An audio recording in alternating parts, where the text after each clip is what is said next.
की तरक्की और तहफ़्फ़ुज़ के लिए समाजी और कानूनी रिश्ते बहुत अहम किरदार अदा करते हैं, जिसमें सबसे पहला और अहम रिश्ता मियाँ बीवी का होता है, जो ख़ानदानी निज़ाम की बुनियाद भी समझा जाता है। और ये रिश्ता जितना मजबूत होगा, मुआशरे की बुनियाद उतनी ही मजबूत होती जाएगी। लेकिन बढ़ते हुए समाजी और मुआशी मसाइल की वजह से ना ये रिश्ता बहुत ही हसास बन चुका है।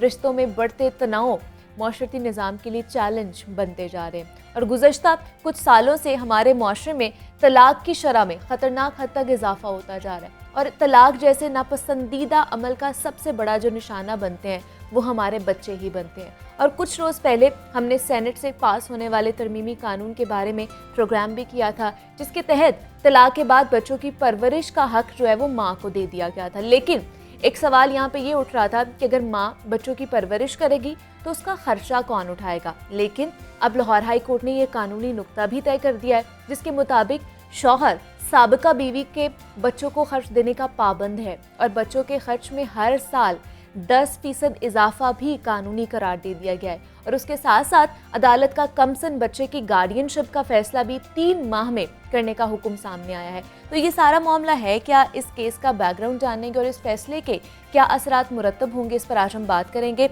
हमारे साथ इस वक्त मौजूद हैं ज़फ़र इकबाल कलानूरी साहब हैं, कानूनी माहिर हैं और दानिश्वर भी हैं, और उनके साथ मौजूद हैं मोहम्मद अशफाक है, सीनियर कोर्ट रिपोर्टर हैं लाहौर न्यूज़ के। अशफाक साहब, मैं आपको भी खुश आमदीद कहती हूँ और ज़फ़र साहब आपको भी खुश आमदीद कहती हूँ। अशफाक साहब, सबसे पहले आप ही के पास आती हूँ कि ये जो मैं केस की बात करी थी, इसका बैकग्राउंड हमें बताएगा, जो लाहौर हाई कोर्ट ने जो ये कानूनी नुक्ता तय किया है। देखें, सबसे पहले तो ये कोई एक केस नहीं है। लाहौर की जितनी फैमिली कोर्ट्स हैं और गार्डियन कोर्ट्स हैं, वहाँ पर हज़ारों ऐसे ही केसेस ज़ेर समाअत हैं, जिसमें अगर आप उस केस की पूरी तशरीह करेंगे या उसकी फ़ाइल खोलेंगी ना, तो सब केसों में तकरीबन एक जैसी ही बातें हैं। यानी बीवी अगर हुला लेनी है, ये तो एक ही बात होगी, शोहर काम नहीं करता, लड़ाई झगड़ा करता है, मारपीट करता है।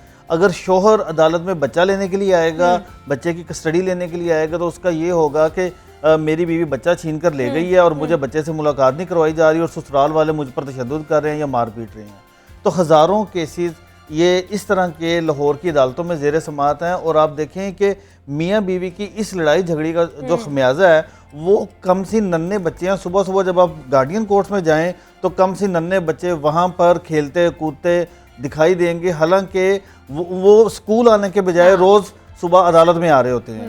तो वालिदैन अगर अपनी अना को नहीं छोड़ेंगे तो फिर इस तरह के केसेस में इजाफा होगा। और ये भी केस उसी तरह से ही है, यहाँ पर मियाँ बीवी के दरमियान अलैदगी हो गई। उसके बाद खातून ने अपने शोहर से अपने बच्चे के लिए खर्चे के लिए लाहौर की फैमिली कोर्ट में केस कर दिया, और जबकि शोहर ने बच्चे की गार्डियनशिप के लिए केस कर दिया कि बच्चा मेरे हवाले किया जाए मुस्तकिल तौर पर। फैमिली कोर्ट ने किया ये कि सबसे पहले 4,000 रुपये जो खर्चा था वो फिक्स किया और कहा कि मेन फैसला हम बाद में करेंगे शोहर के माली हालात देखकर। तो जब उन्होंने इस केस का पूरा ट्रायल किया तो पता चला कि खातून के साबिक शोहर के माली हालात काफ़ी बेहतर हैं, तो उन्होंने खर्चा 15,000 रुपये मुकर्रर कर दिया। अच्छा, ठीक है। उसके बाद शोहर ने चीखना चिल्लाना शुरू कर दिया और कहा कि मैं 15,000 रुपये कहाँ से दूँ, मेरे तो ऐसी चीज़ें नहीं है। तो फिर वो इन सारी चीज़ों को लेकर लाहौर हाई कोर्ट आ गए। ठीक है। लाहौर हाई कोर्ट की सिंगल बेंच ने तफसीली दलाइल सुनने के बाद इनकी ये अपील खारिज कर दी। अच्छा, उन्होंने फिर भी ना रुके, उन्होंने कहा कि नहीं, ये भी फैसला ठीक नहीं है। फिर उन्होंने इसके खिलाफ इंट्रा कोर्ट अपील की, जिसका हम आज जिक्र कर रहे हैं। इस अपील को सुना लाहौर हाई कोर्ट के जस्टिस मुजम्मल अख्तर शबीर और जस्टिस रजा कुरैशी साहब ने। 2 रुकनी बेंच ने इस अपील को मुस्तरद किया और साथ साथ ये भी कह दिया कि हर साल जो वालिदैन हैं जिनके बच्चे उनकी माओं के पास हैं, उनके लिए 10% जो सालाना खर्चा है वो इजाफा होगा ही होगा, उसको आप नहीं रोक सकते। एक तो उन्होंने ये कर दिया, और दूसरा 2 रुकनी बेंच ने भी ट्रायल कोर्ट के उस फैसले को दुरुस्त करार दे दिया जिसमें 15,000 रुपये खर्चा मुकर्रर किया गया था, और ये कहा कि ये 15,000 रुपये खर्चा जो बच्चे का वालिद है वो हर महीने देने का पाबंद होगा, और उसकी तमाम अपीलें मुस्तरद कर दी। तो ये अब ऑर्डर इन फील्ड आ चुका है, रिपोर्टेड जजमेंट है।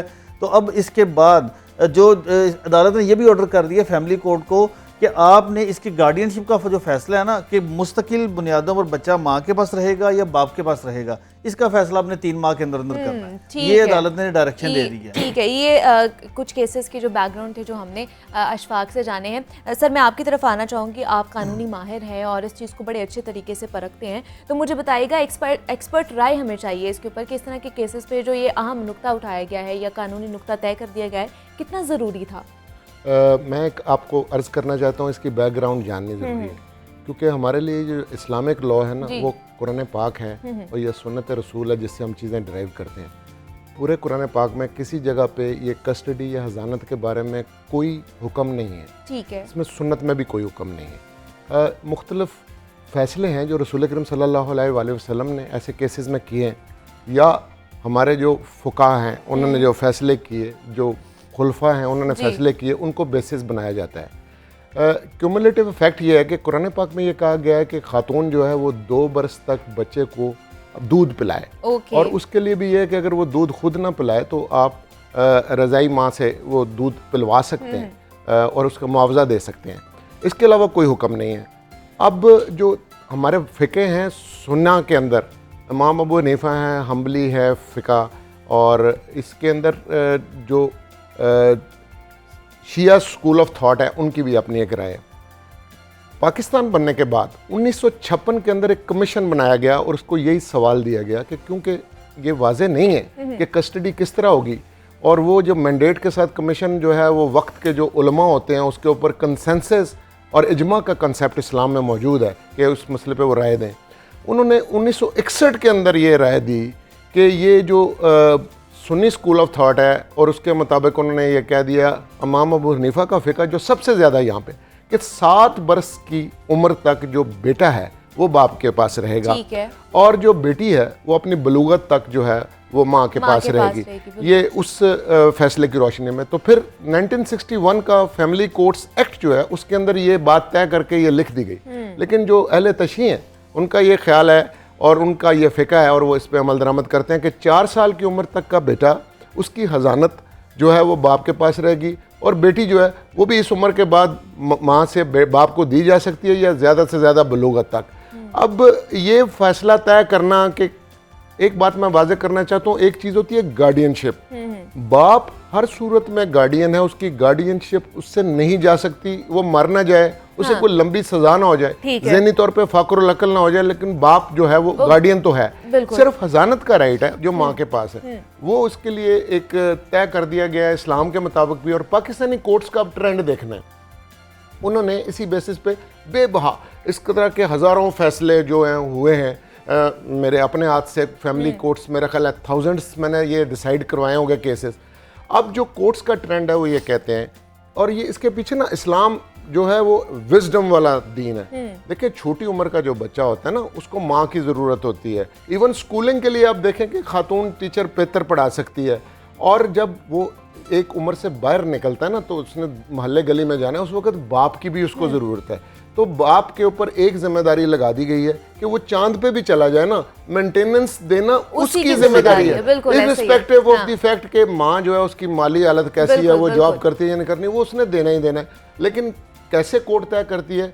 2 बातों पे। एक तो जो गार्डियनशिप का मामला है, कहते हैं जी welfare of the minor is the supreme consideration, बच्चे का मफाद जो है इसको मद्देनजर रखना, और ये शहादत से फैसला होता है। दूसरी बात उन्होंने ये करनी है कि बाप जो है वो देगा जरूर मेंटेनेंस, लेकिन वो उसकी जो कैपेसिटी टू पे है। अच्छा। और बच्चे की एंटाइटलमेंट टू जो रिसीव है, ये तो नहीं है एक बाप जो है वो बहुत रिच आदमी है, तो मैंने ऐसे मेंटेनेंस के केसेस देखे हैं जहाँ पे उन्होंने 25-25 हज़ार रुपया भी मेंटेनेंस दी है। ठीक है। लेकिन एक आम आदमी है उसके लिए एज ए जनरल रूल आजकल जो मेंटेनेंस हो रही है कम से कम 5,000 जरूर होती है। फिक्स चीज नहीं होती कि आपने इतनी ही मेंटेनेंस देनी है। और ये सुप्रीम कोर्ट ने वालिद की माली हालत देख कर फैसला करती है कोर्ट के। अगर जब खतून है वो ये कहे कि मेरे जो साबिक शोहर की सैलरी है वो 2 लाख है, तो वो अगर उसके प्रूफ खतून पेश कर दे कोर्ट में, और शोहर कहे नहीं मेरी तो सैलरी 50,000 है, तो जो भी उसमें से प्रूफ पेश कर देगा कोर्ट में, कोर्ट उसको देके डिसाइड कर देगी कि इसका क्या बनता है, तो ये कितनी मेंटेनेंस देनी है। ठीक है, जरा आगे भी बात है। बात यह है कि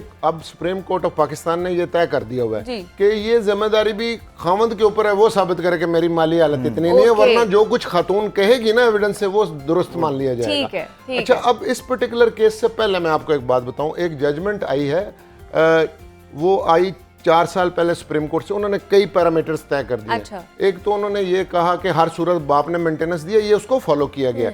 वो फुल बेंच की जजमेंट है सुप्रीम कोर्ट की। उन्होंने कहा हर सूरत बाप ने जो है ना मेंटेनेंस देनी है, और मेंटेनेंस देनी है अपनी इस्तेदाद के मुताबिक। फिर उन्होंने कहा जी ये इन्फ्लेशन हो रही है, महंगाई हो रही है, तो उन्होंने कहा इसके अंदर इंक्रीज भी जरूर लगनी है। तो इस कोर्ट ने ये कहा, मैंने एक अभी परसों एक केस में था कि वहाँ पे 25% उन्होंने इंक्रीज कर दिया हुआ अच्छा। था। तो मैंने कैलकुलेट किया तो वो तो इतनी पैसे बनते थे कि उसने 3 बच्चों को जब उनके जवान होने तक कोई 1.5 करोड़ रुपया देना था। तो कोर्ट ने मेरी आर्गुमेंट से एग्री किया कि ये तो टू मच है, उन्होंने 10% उसको Okay, रिड्यूस कर ठीक दिया। है। तो हर बंदे की कैपेसिटी टू पे तो देखनी होती है इस एविडेंस से। इस केस में भी उन्होंने ये कहा ये 10% इस हालात में बड़ा मुनासिब फैसला होना चाहिए। बिल्कुल ऐसे अच्छा, ही है। अब ये जो गार्डियनशिप की बात की है, इशफाक साहब ने बड़ी एक ज़बरदस्त बात की है।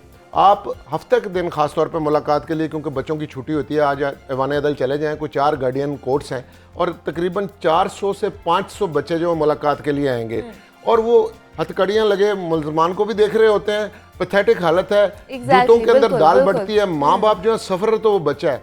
मैंने बड़ा पहले ये राय दी, मैं आपके प्रोग्राम के तवसत से ये बात कहता हूँ कि ये जो फैमिली कोर्ट्स हैं और गार्डियन कोर्ट्स हैं, ये बिल्कुल कोर्ट के इन प्रेमिसेस में नहीं होनी चाहिए। मसलन लाहौर में मैंने ये कहा कि यहाँ बच्चों का एक चिल्ड्रन कॉम्प्लेक्स है। ओके। आप वहाँ पे ऐसी कोर्ट लगाएं और वहाँ पे एक साइकेट्रिस्ट भी रखें, क्योंकि बच्चे नॉर्मल तौर पे नहीं पनपते, उनको वो देखे, उनके लिए वहाँ पे कैंडीज हों, उनके लिए वहाँ पे खिलौने हों, तो आप उनको Exactly, बनाओ बड़ा आगे से। स्ट्रेसफुल जो है वहाँ पे जी। सिचुएशन यहाँ होती तो